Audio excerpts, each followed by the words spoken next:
네, 출애굽기 제5장 1절에서 3절까지의 말씀 우리 한 목소리로 읽겠습니다. 시작.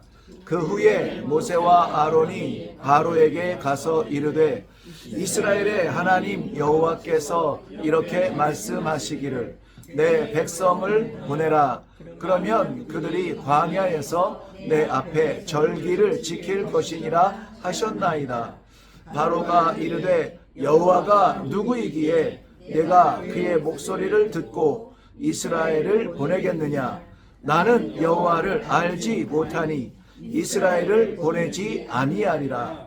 그들이 이르되 히브리인의 하나님이 우리에게 나타나셨은즉 우리가 광야로 사흘길쯤 가서 우리 하나님 여호와께 제사를 드리려 하오니 가도록 허락하소서. 여호와께서 전염병이나 칼로 우리를 치실까 두려워하니이다. 아멘.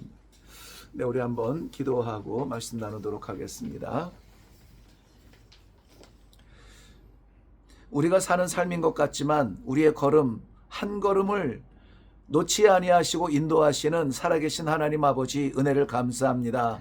이 아침까지만 해도 한국에서 우리가 새벽을 맞이하며 하나님의 말씀을 묵상하며 기도했는데 이 저녁에 우리는 하나님께서 사랑하시는 하나님의 백성 라오스 땅에서 또한 이 말씀을 나누게 하여 주시는 이 놀라운 은혜를 인하여 감사합니다.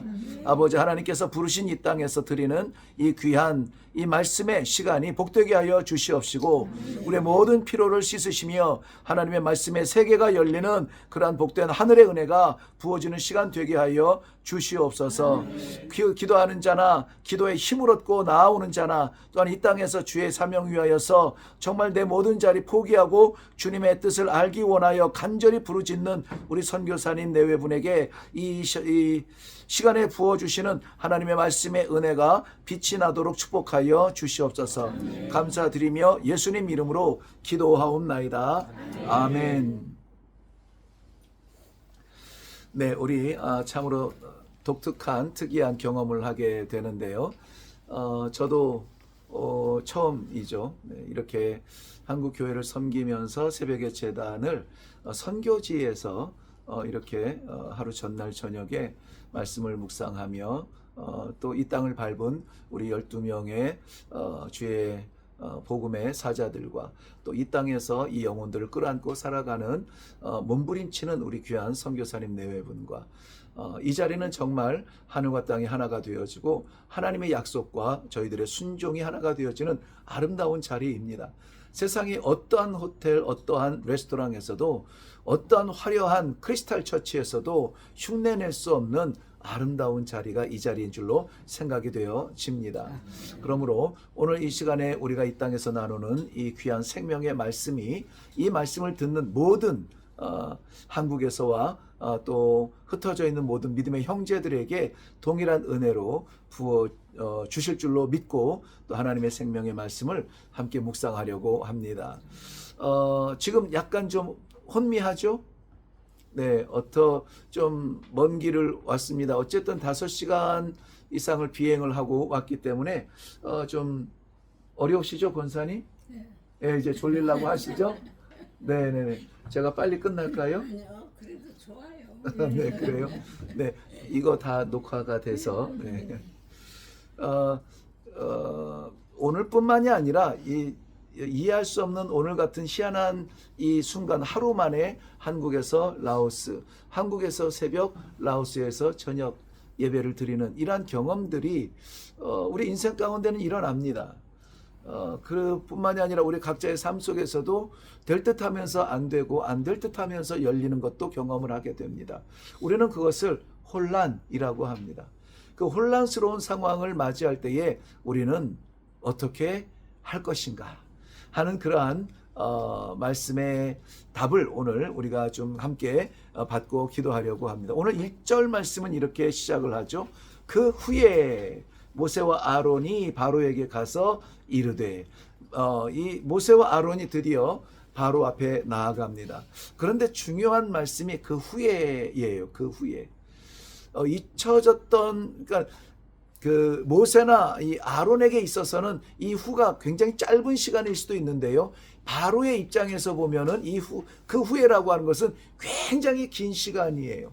40년 전에 살인을 저지르고 도망갔던 그 살인자가 나타나서 이제 이렇게 이야기하는 것입니다. 하나님 여호와께서 말씀하시기를 내 백성이 나와서 나에게 제사, 경배, 절기를 지키리라 하는 말씀인 것입니다. 어느 날 갑자기 나타나서 돌아온 사람이 자기의 백성들을 내놓으라 하는 것입니다. 이 모세와 아론에게는 자기들의 주관적인 계획이 아니기 때문에 하나님의 뜻임을 알기 때문에 그저 순종하면서 나아갈 수 있는데, 바로에게는 전혀 이것이 정말 세상이 뒤집어졌나, 얘들이 뭘 잘못 먹었나 하면서 도저히 이해할 수 없는 그러한 상황이라는 것이죠. 그런데 이것이 누구의 때입니까? 하나님의 때라는 것이죠.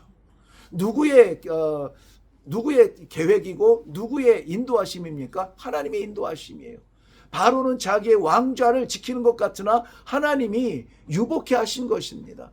모세와 아론이 두려움 가운데 저들에게 합심하여 나아가는 것 같지만 우리가 힘을 합하면 뭔가 할 수 있을 것 같습니다가 아니라 하나님께서 보내주신 그러한 자리라고 하는 것입니다.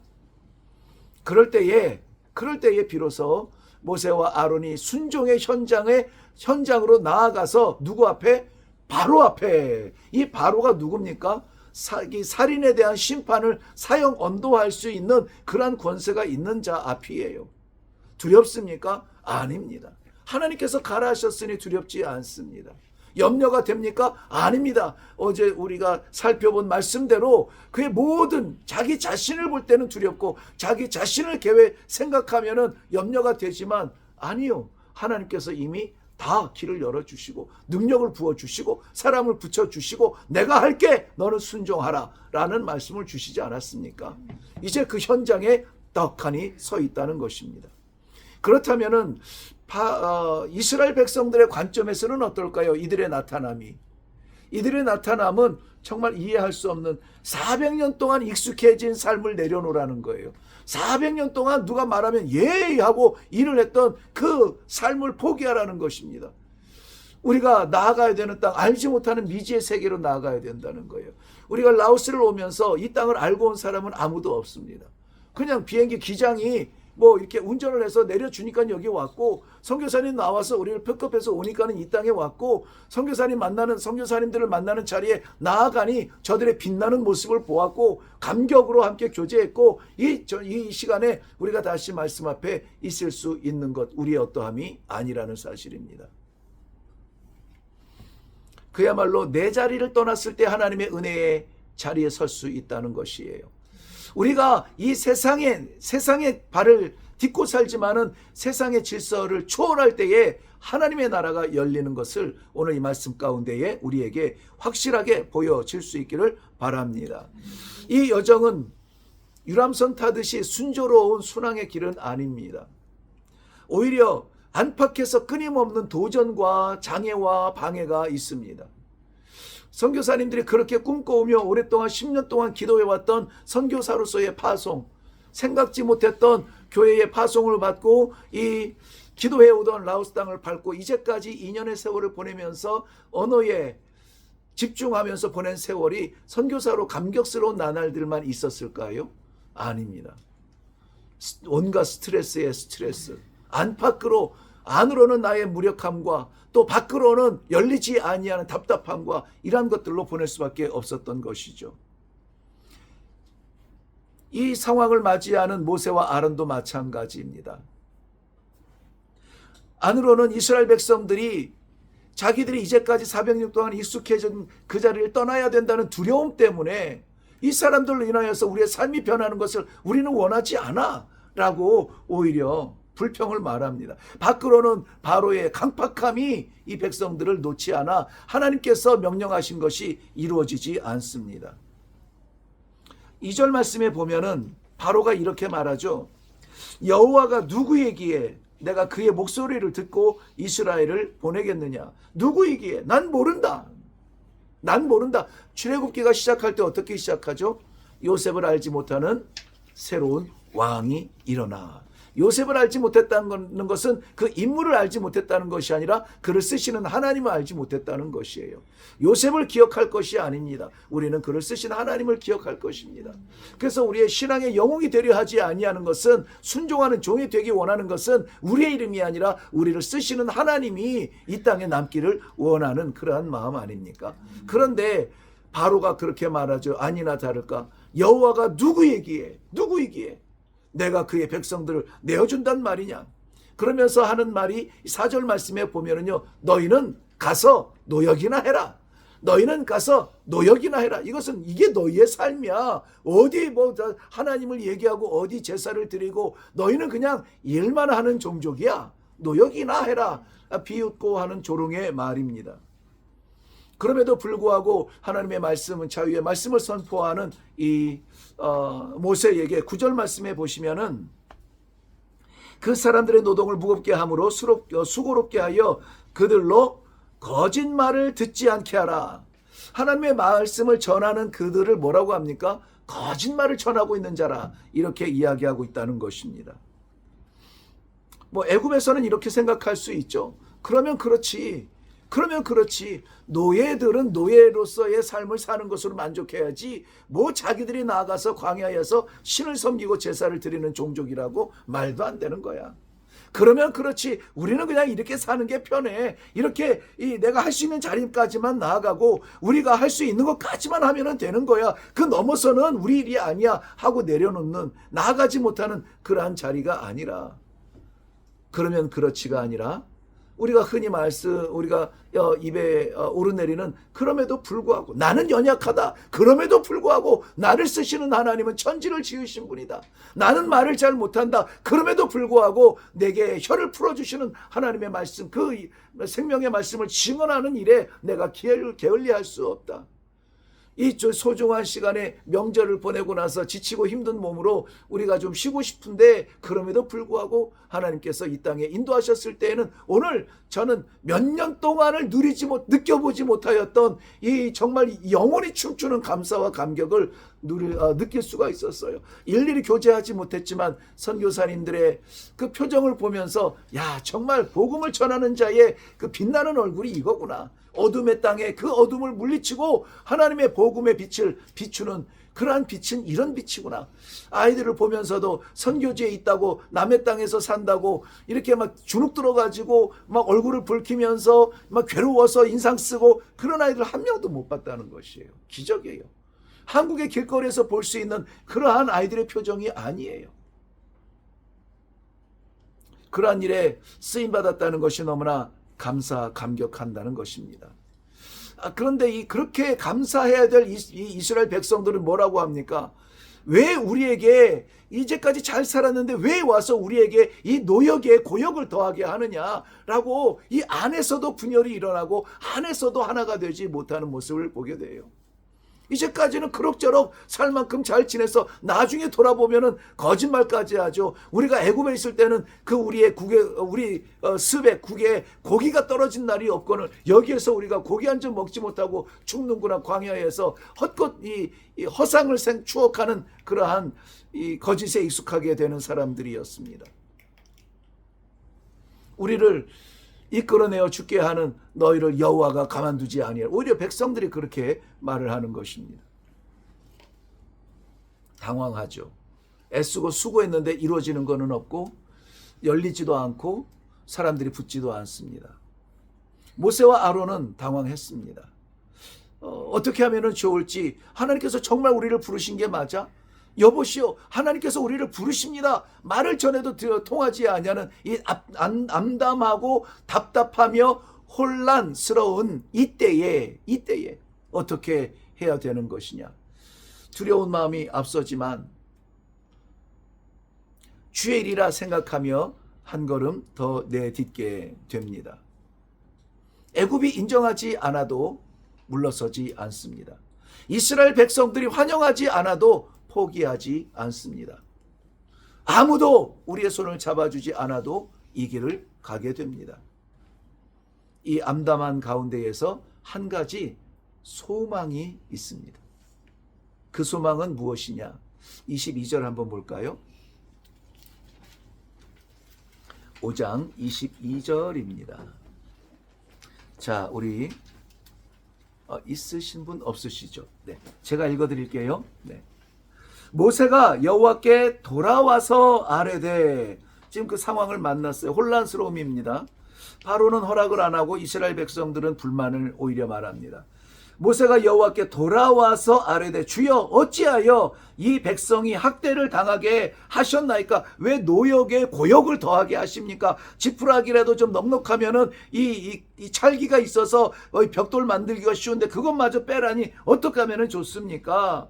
어찌하여 나를 보내셨나이까? 이 좌절의 이 순간이에요.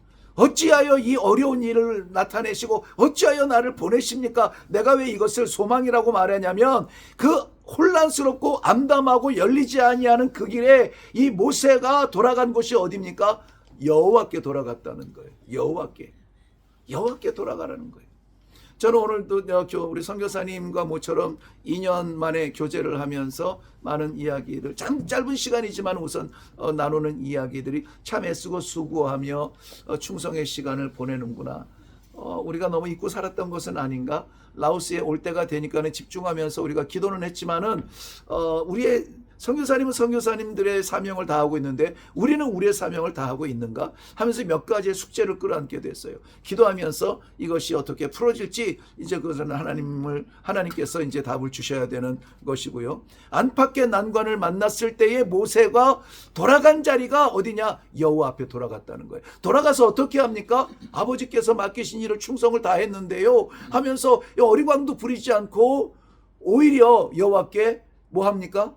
떠오르는 단어가 뭐예요? 불평하잖아요. 여호와여 어쩌자고, 내가 싫다고 했잖아요. 어쩌자고 나를 보냈습니까? 여호와여 나 할 수 없다 그랬잖아요. 어찌하여 나를 보냈습니까? 어찌하여 이랬습니까?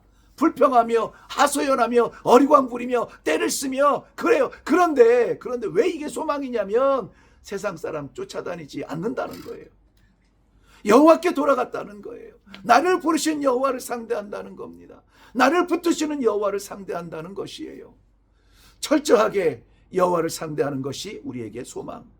안팎으로 혼란스럽지만 안쪽으로는 백성들이 나를 믿어주지 않고 밖으로는 바로가 나를 오히려 우습게 보며 조롱하지만은 되는 일이 없고 열리지 않지만은 그럼에도 불구하고 사람을 상대하지 아니하고 여호와께 돌아가서 하소연하며 불평을 쏟아놓으며 어찌하여 이랬습니까? 여호와께 나갔다. 나는 이게 소망이라고 봐요. 어렵지 않겠습니까? 어렵습니다. 복음이 가슴에 끓고 있지만 뜨겁지만 마음대로 전하지도 못하는 이 땅에서 선교사로 살아가는 것은 너무나 힘든 일일 거예요. 그런데 어려울 때에 우리는 여호와께 돌아가서 나를 부르시고 나를 세우신 여호와를 상대하며 불평을 해도 여호와께 하세요. 슬퍼해도 여호와께 하세요. 괴로워도 여호와께 호소하세요. 즐거워도 여호와께 찬송하세요. 그렇다면 우리는 여호와의 일에 이 사명을 다하여서 우리의 기도의 제목들이 하나님 앞에 상달되어 응답하여 주시는 하나님과 만나는 놀라운 축복의 현장을 살아갈 수 있을 줄로 믿습니다. 아멘. 기도하겠습니다. 잠시 경험한 이 몇 시간의 라오스의 경험이 아버지 저희들과 너무나 다른 모습을 봅니다. 그래서 저희들도 두렵고 조마조마합니다. 어떻게 해야 될지 모르겠습니다. 그런데 이 땅에서 이 사명, 이 복음의 사명을 붙들고 살아가는 우리 선교사님들이 얼마나 나그네처럼 물에 기름처럼 둥둥 떠서 목숨 걸고 살아가지만 고향되지 못하는 이 안타까운 삶 속에서 살아갔는지 아버지 이 말씀을 통하여서 우리에게 깨닫게 하여 주시는 은혜를 인하여 감사합니다. 안으로는 답답하며 밖으로는 풀리지 아니할지라도 아버지 우리가 이것 때문에 좌절하고 주저앉지 아니하며 이것 때문에 사람에게 방법을 찾지 아니하며 여호와를 향하여 돌아갈 수 있는 믿음의 길을 열어주심을 인하여 감사합니다. 아버지 혼란 속에 우리의 소망을 놓지 않게 하여 주시옵소서. 하나님의 놀라우신 사명을 마치기까지 이 길을 포기하지 아니하며 주 앞에 충성을 다하며 최선을 다하는 귀한 사역자들이 다 되게 하여 주시옵소서. 감사드리며 예수님의 이름으로 기도하옵나이다. 아멘. 네, 우리 이 시간에 좀 늘 기도하던 자리와는 다르지만 우리 함께 기도할 것은 여기까지 오기도 어려운 분들이 많아요. 정말 가정에서 믿지 아니하는 가정에서 홀로 믿음을 붙들고 있는 가정에서도 보내주시고 또 여전히 숙제가 있고 섬겨야 되는 어른들도 있고 그럼에도 불구하고 정말 용기를 내서 결단을 하고 이곳에 와서 지금 이 다락방에 예배를 드리고 있는 이 자리 순탄하지는 않습니다. 그럼에도 불구하고 우리가 돌아가서 우리의 것을 쏟아놓고 하나님 어찌하여 이렇게 하셨습니까? 어찌하면 좋습니까? 라고 이렇게 토해 놓을 수 있는 자리, 결코 사람이 아니라 여호와께 돌아가야 된다는 것, 여호와를 향해야 된다는 것, 이것은 우리나 선교사님이나 모두가 다 동일한 그러한 신앙의 방향성이에요. 이 시간에 우리 한번 기도할 때에 정말 우리가 안팎으로 힘들고 어렵고 괴로우며 질병 속에 또한 관계 속에서 풀리지 아니하는 이 안타까움 속에서 우리가 몸부림치고 잠 못 이루고 괴로웠던 것이 기억이 난다면은 길을 잘못 찾았구나, 거기가 아니구나, 여호와께 나아가야 되는구나. 아버지 어찌하면 좋습니까? 아버지 앞에 기도할 수 있는 이 시간이 되기를 바랍니다. 집에 남겨놓은 숙제들이 있습니까? 가정에 어떤 숙제들이 있습니까? 자녀들의 문제입니까? 부모님들의 섬기는 일입니까? 또 맡기신 일들 가운데 풀리지 아니하고 답답하며 우리의 성과를 나타내지 못하는 그러한 안타까운 자리가 있습니까? 우리 되게 하시는 여호와 앞에 나아가서 아버지, 천지를 지으신 여호와 하나님 아버지 그 능력으로 아버지 한번 기회를 주시고 한번 길을 열어 주옵소서. 이 섬김이 열매가 되게 하여 주옵소서. 여호와를 상대하며 기도하며 내려갈 수 있기를 바랍니다. 라오스의 영혼을 위하여서 오늘 만났죠. 오늘 만난 그 라오스의 저는 누구부터 생각나냐면은 우리 비자 도장 찍어준 이미그레이션의 그 사람들부터 생각이 나더라고요. 그래서 그들을 위해서 기도하시고, 숙소에서 만난 사람들, 스쳐 지나간 사람들을 위해서 기도하시고, 또 오늘 우리가 만난 선교사님들을 위해서 기도하시고, 여호와여 어찌하여 우리를 여기에 보내셨나이까? 여호와의 뜻을 이루어 주시옵소서. 우리 다 같이 기도하고 그리고 제가 또 정리하겠습니다. 우리 다 같이 기도하며 나아가겠습니다.